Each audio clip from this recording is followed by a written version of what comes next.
पहले तो ज़रा ये समझ लें कि टॉपिक एक्चुअली है क्या। मुझे नहीं पता कि आप लोगों का प्रीवियस कितना किसके साथ है नॉलेज या नहीं है। देखें जी, पहली चीज़ हमारे पास आती है changing regional operators. Regional operator से मुराद ये है कि जो रीजन की पॉलिटिकल सेटिंग है, जो रीजन की पॉलिटिकल ओरिएंटेशन है, जिस तरीके से वहाँ की पॉलिटिक्स है, यानी कौन उसमें हीरो है, कौन उसमें विलन है, कौन उसमें क्या किरदार अदा कर रहा है, किसकी क्या आइडियोलॉजी है, कौन अपने किस मोटिव को डिफेंड कर रहा है, कौन से फैक्टर्स हैं जो रीजन के अंदर पावर फैक्टर्स का रोल प्ले कर रहे हैं, यानी वो ऐसे फैक्टर्स हैं कि जो रीजन की पॉलिटिक्स को काफ़ी हद तक चेंज कर रहे हैं। कौन से ऐसी ऐसी इंटरनल और एक्सटर्नल एंटिटीज हैं कि जो इसके ऊपर इस खित्ते की सियासत के अंदर, जब हम सियासत कहते हैं तो सियासत से मुराद सिर्फ ये नहीं है कि हुकूमत बन गई है गिर गई। बुनियादी तौर पे सियासत तो जब आप इंटेलेक्चुअली या एकेडमिकली बोलते हैं, पॉलिटिक्स का मतलब होता है कि आपका plan to achieve your interest, उसके लिए आप जो भी कर रहे हैं वो सियासत है। अल्टीमेट गोल इज कि आप अपने इंटरेस्ट तक पहुंच जाएं। तो वो कौन से ऐसे इंटरनल और एक्सटर्नल फैक्टर्स हैं कि जो इस खित्ते की पॉलिटिक्स, इस खित्ते की सियासत को बड़ी हद तक मुतासिर करते हैं। तो ये जो फैक्टर्स हैं, इनके अंदर एक ही चीज़ कॉमन है, और वो क्या चीज़ कॉमन है कि ये चेंज हो रहे हैं, ये बार बार लम्हा ब लम्हा बदल रहे हैं। चीज़ें हमें परमानेंट भी नज़र आती हैं, लेकिन बैक वक्त वही चीज़ें हमें बदलती हुई भी नज़र आती हैं। तो ज़रा ये जो इस रीजन का, यानी पाकिस्तान का जो रीजन है, साउथ एशिया है, इस रीजन का जो ताल्लुक वास्ता है, इस रीजन की जो सियासत है, उसकी उसका उतार चढ़ाव क्या है, और उसके अंदर पाकिस्तान किस तरीके से फिट इन बैठता है, नहीं बैठता, पाकिस्तान उससे अर्न करता है, पाकिस्तान उसमें लूज करता है। ये सारी की सारी आज हमारी डिबेट रहेगी। तो इस डिबेट को, इससे पहले कि हम फर्दर ज़रा पढ़ें, मैं ये चाहूँगा कि आप ये जो पहला मैप है, ज़रा इस पर थोड़ा सा ध्यान दें और ज़रा रीजन्स को माइंड में लेके आएँ कि जो उस दिन हमने एक डिबेट डिस्कस की थी कि हमारे पास सबसे पहले ये साउथ ईस्टर्न एशिया, यहाँ पे हमारे पास आसियान थी, ये हमारे पास साउथ एशिया जो 8 ममालिक हैं। अच्छा, यहाँ पे हमारे पास ये वेस्ट एशिया है, अरब कंट्रीज हैं, और ये वो तान रियासत हैं, सेंट्रल एशियन रिपब्लिक्स, एक ऐसी मार्केट जो भी अनएक्सप्लोर्ड पड़ी हुई है। अच्छा, अब हमारा रीजन इसमें से कौन सा? हमारा रीजन इसमें से साउथ एशियन रीजन है, ये वाला रीजन जिसको भी मैंने रेड किया है। ज़रा हम इसकी बात अभी डिस्कस करते हैं। अच्छा, अब देखें, एक चीज़ पहले इस्टेब्लिश कर लें कि जब हम इंटरनेशनल पॉलिटिक्स को पढ़ते हैं, तो उसमें एक चीज़ तो है कि उसमें कोई परमानेंट फ्रेंड्स नहीं होते और ना ही परमानेंट एनिमीज होते हैं। एक ही चीज़ है जो परमानेंट है, और वो चीज़ है आपके इंटरेस्ट, यानी जो आप अचीव करना चाहते हो, जो उस मुल्क का गोल है, जो उस मुल्क का मकसद है, वही परमानेंट है।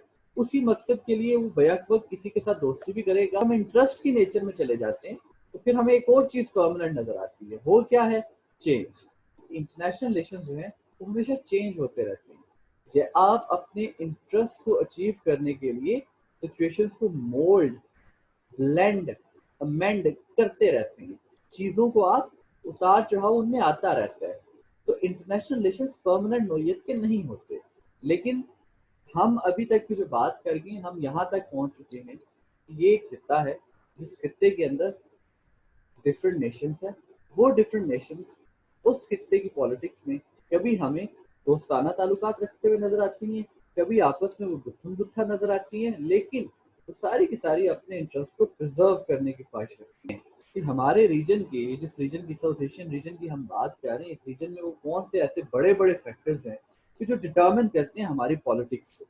पहले हमारे पास आ जाता है फैक्टर पॉपुलेशन का। देखिए जी, वापस चलते हैं जरा मैप पे। मैं चाइना दुनिया की दूसरी बड़ी पॉपुलेशन है, इंडिया दुनिया की तीसरी बड़ी पॉपुलेशन है, पाकिस्तान छठी बड़ी पॉपुलेशन है, बांग्लादेश सेवंथ लार्जेस्ट पॉपुलेशन है। तो जरा आप गौर से देखें कि दुनिया की तकरीबन 50% आबादी इसी खित्ते में है। यानी चाइना और इंडिया की पॉपुलेशन को अगर आप मिलाएं, 31 दुनिया की 36% पॉपुलेशन बनती है। और अगर आप उसमें पाकिस्तान या बांग्लादेश की पॉपुलेशन भी मिला लें तो 50% ऑफ द पॉपुलेशन सिर्फ इसी रीजन को उसने पॉपुलेट किया हुआ है। तो ये है कि इन मुल्कों के लिए इतनी बड़ी पॉपुलेशन बहुत बड़ा अजाब है। यानी इतनी बड़ी पॉपुलेशन को कंट्रोल करना, मैनेज करना, उसको बेसिक फैसिलिटीज प्रोवाइड करना, ये अब जितनी बड़ी पॉपुलेशन होगी वो उतनी डाइवर्स होगी, उसके अंदर उतनी ही तरह के मुख्तलिफ लोग इकट्ठे हुए होंगे। ऐसा तो नहीं कि एक ही तरह की पॉपुलेशन एक ही मुल्क में इकट्ठी हुई है, ये तो मुमकिन नहीं है। हम जब एशिया की साउथ एशिया की एग्जांपल लेते हैं, तो जब हम पढ़ रहे थे पाकिस्तान मूवमेंट, हम उसमें भी ये बात कर चुके थे कि साउथ एशिया पूरे के पूरे एशिया का मिनिएचर है, इंडिया जो है वो पूरे के पूरे एशिया का मिनिएचर। तो जब यहाँ पे इतने डाइवर्सिफाइड लोग हैं, तो फिर आपके पास मैनेजमेंट का क्राइसिस आता है, आपके पास गवर्नेंस का क्राइसिस आता है। अब मैं आपसे ये बात क्यों कर रहा हूँ, देखें, और उसका इस बात का हमारे टॉपिक से लेना देना क्या है। अगर आप पिछले लेक्चर को याद करें, तो पिछले लेक्चर में हमने एक बात की थी कि जो आपकी इंटरनेशनल पॉलिसी होती है, जो आपकी एक्सटर्नल पॉलिसी होती है, वो रिफ्लेक्शन होती है आपकी इंटरनल पॉलिसी की। आप इंटरनली जितने ज़्यादा स्टेबल होंगे, आप इंटरनली जितने ज़्यादा ऑर्गेनाइज्ड होंगे, आप इंटरनली जितने ज़्यादा एक सिंगल पेज पे होंगे, आपके लिए एक्सटर्नल पॉलिसी के अंदर उतनी पावर डिस्प्ले करना आसान है। हमारे पास फैक्टर है इकोनॉमी। देखें, लिंक करता हूँ मैं इसको पिछले फैक्टर के साथ कि जब आपके पास इतनी बड़ी पॉपुलेशन है, तो फिर आपके पास उतनी बड़ी इकोनॉमी भी होनी चाहिए। जब ये लोग अंडर डेवलप्ड हैं, इस बात का मतलब ये है कि इनके पास उतनी स्ट्रॉन्गर इकोनॉमी नहीं है। इंडिया की इकोनॉमी स्ट्रॉन्ग हुई, लेकिन हम उसका कोलैप्स भी देखते हैं। बांग्लादेश की इकोनॉमी स्ट्रॉन्ग होती है, हम उसका कोलैप्स भी देखते हैं। पाकिस्तान की इकोनॉमी हमेशा से डैंगलिंग रही है, जिग जैग का पैटर्न रहा है। तो हमारे रीजन के अंदर इकोनॉमी ओवरऑल अगर मिला के बात की जाए, तो इकोनॉमिकली हम लोग ज़्यादा स्टेबल नहीं हैं। ऐसे में जब हम इकोनॉमिकली ज़्यादा स्टेबल नहीं है, तो हमारा की कंसर्न, हमारा प्राइम कंसर्न, हमारी प्रिंसिपल अप्रोच इकोनॉमिकल अप्रोच होगी। हम अपनी फॉरेन पॉलिसी बनाते हुए या इस इलाके के मुल्क अपनी पॉलिसीज को डेवलप करते हुए, एक्सटर्नल आउटलुक को डेवलप करते हुए, एक्सटर्नल ओरिएंटेशन को पोर्ट्रे करते हुए, जिससे एक इम्पोर्टेंट फैक्टर को सामने रखेंगे, वो इकोनॉमिक फैक्टर होगा। उन्हें जहाँ से इकोनॉमिक बेनिफिट नजर आता हुआ नजर आएगा, वो उस तरफ को जाना ज्यादा पसंद करेंगे। वो रीजनल स्टेबिलिटी को कॉम्प्रोमाइज कर लेंगे, और इस चीज को हम आगे देखेंगे कि वो रीजनल स्टेबिलिटी को कॉम्प्रोमाइज कर लेंगे इकोनॉमिक बेनिफिट्स के लिए। That is energy. Once again, getting back to these 2 points, आपके पास बहुत बड़ी पॉपुलेशन है, आप अपनी इकोनॉमी स्ट्रॉन्ग करना चाहते हैं। सोल्यूशन क्या है? सोल्यूशन है इंडस्ट्रियलाइजेशन। सोल्यूशन क्या है? सोल्यूशन है एग्रीकल्चर एडवांसमेंट। ओके, सोल्यूशन क्या है? सोल्यूशन है कि आप जो है वो टेक्नोलॉजिकल एडवांसमेंट की तरफ जाएं। फाइन। इन तीनों चारों चीजों के लिए क्या चाहिए? एनर्जी। फैक्ट्रियां किससे चलेंगी? एनर्जी से। एग्रीकल्चरल एडवांसमेंट कहाँ से आएगी? एनर्जी से आएगी, एनर्जी सेक्टर डेवलप करने से आएगी। अच्छा, टेक्नोलॉजिकल एडवांसमेंट कहाँ से आएगी? एनर्जी का सेक्टर एडवांस करने से आएगी। फाइन। क्या हमारे पास इस खित्ते में एनर्जी है? उसका जवाब ये मिलता है कि उतने हम एनर्जी में इनरिच नहीं हैं। इस खित्ते के सारे मुल्क अपनी एनर्जी खुद पैदा नहीं कर रहे, वो मांग तांग के एनर्जी पैदा कर रहे हैं। तो जब हम एनर्जी इनरिच्ड नहीं हैं, देखे ना, तो जब आपके पास एनर्जी नहीं होगी, तो आपका इंडस्ट्रियल जो सेटअप है वो उतना स्मूथली रन नहीं करता। जब आपका इंडस्ट्रियल सेटअप उतना स्मूथली रन नहीं कर रहा, तो फिर आप अपनी इकोनॉमी को मजबूत नहीं कर सकते। आप अपनी इकोनॉमी को मजबूत नहीं कर सकते, तो आप अपनी पॉपुलेशन को अच्छे तरीके से गवर्न नहीं कर सकते। तो ये चीज़ें आपस में इंटरलिंक्ड है। तो हम जब इस खत्ते को देखते हैं, तो अब ये खत्ता हमें कंपैरेटिवली एनर्जी डेफिसिट नजर आता है कि यहाँ पे एनर्जी की कमी है। दूसरा फैक्टर है राइवलरी। देखिए, इस खत्ते को जरा आप बड़े गौर से देखें। इस खत्ते में हमें 3 बड़े मेजर मुल्क नजर आते हैं। पहला पाकिस्तान, दूसरा इंडिया और तीसरा बांग्लादेश। अब इंडिया और पाकिस्तान तो कॉन्फ्लिक्चुअल लेगेसी लेके पैदा हुए हैं। एम्ब्रियोनिक स्टेज में हमारी दुश्मनी चल रही है, यानी पैदाइश से कबल पैदाइश हम लोग एक दूसरे के दुश्मन हैं।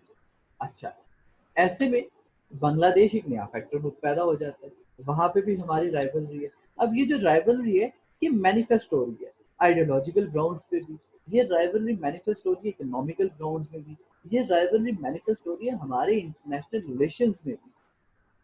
इस राइवलरी पे तो हम काफ़ी बात पहले भी कर चुके हैं, लिहाजा यहाँ पे ज़्यादा बात करने की ज़रूरत नहीं है। अगले और मॉडर्न फिनोमिना की तरफ आते हैं। ये जो फिनोमिना है टेररिज्म का, और टेररिज्म के साथ ही आपके पास नॉन रीजन के अंदर नॉन स्टेट एक्टर्स जो हैं वो बड़ा रोल प्ले कर रहे हैं।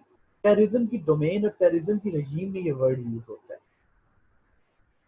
यानी अब इस खित्ते की जो सियासत है, जो मुल्कों के दरमियान रिलेशंस हैं, उनके अंदर जो एक बिटर फैक्टर है वो नॉन स्टेट एक्टर्स का फैक्टर भी है।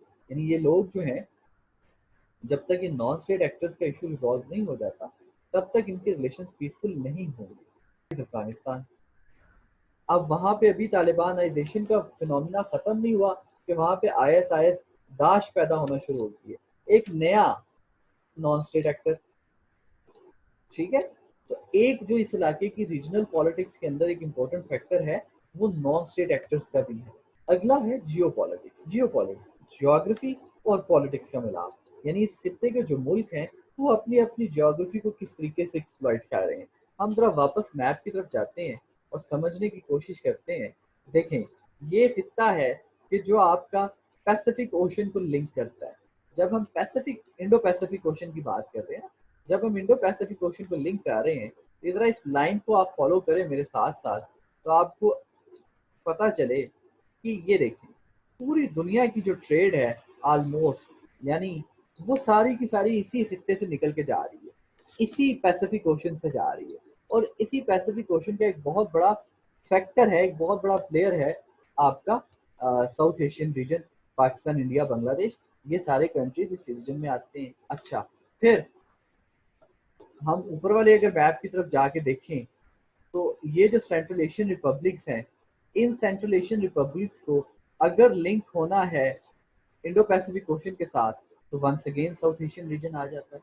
अच्छा, अगर चाइना रशिया ने लिंक करना है तो once again South Asian region आपके सामने आ जाता है।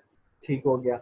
अच्छा, अब जो ये यहाँ की हम पढ़ते आ रहे हैं कि सेंट्रल एशिया की एक अनएक्सप्लोर्ड मार्केट है, अगर यूरोप उस मार्केट को एक्सप्लोर करना चाहता है और वो आगे साउथ एशिया की मार्केट में भी आता है, तो बजाय इसके कि वो समुद्री रास्ता ले, अगर यूरोप यहाँ से भी रास्ता निकाल लेता है तो क्या वो यूरोप के लिए भी आसानी नहीं होगी? होगी।